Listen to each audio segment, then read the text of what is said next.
ana hasira kwa kitu kidogo, halafu katika kuzungumza ukijaribu anaweza kaachia neno mimi wanaume bwana, au mimi wanawake bwana, wanawake bwana.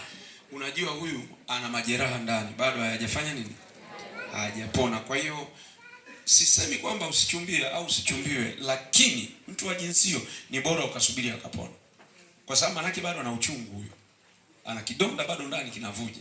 Mtu anayeanza kusema mimi bwana mambo ya wanawake bwana, mimi mambo ya wanaume bwana, mimi yani ana shida.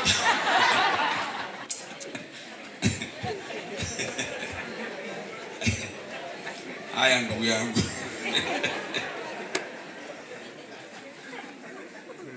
Kuna watu kwenye maisha wao wananishangaza, yani kitu chochote kinachotokea mbele yake anajibu kama alijipanga miaka mitano.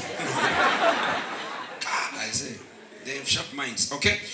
Jambo jingine hapo ni mtu aliyejaa wivu na ubinafsi kupitiliza. Tabia ya wivu na ubinafsi kupitiliza.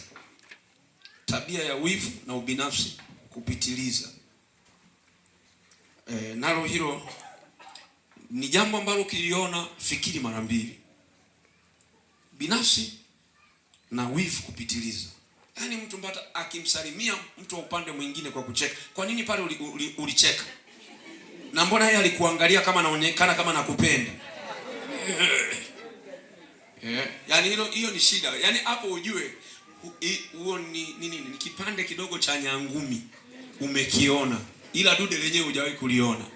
Kwa hiyo ukijikaza useme unaingia sawa, ila mimi nishakwambia.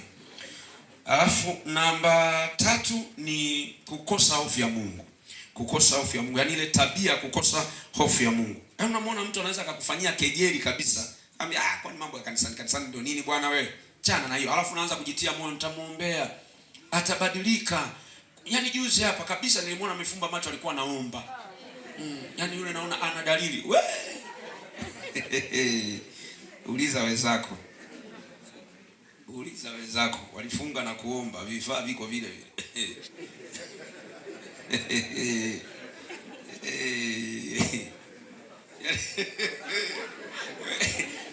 Muombe Mungu tu akusaidie pate mtu aliyeokoka, anayempenda Mungu, anayemjali Mungu. Mtu akishakuonyesha dalili ya kukosa uadilifu, achana naye. Sawa? Mwingine anaanza kukutaka. Siku hizi kuna lugha nyingi, tunamniwie radhina pasua tu kama ilivyo. Anasema nitajuaje?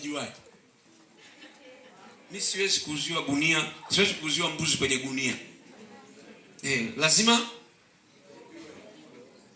nionje kwanza. Na haya mambo ukiongea hivi mbele ya kadamnasi kama hivi hapa, inaonekana kama mchungaji unaleta mitazamo hiyo, mbona ni ya watu wa dunia kabisa hiyo. Sio watu waliookoka. Cha ajabu, wapo watu ambao wanaitwa wameokoka.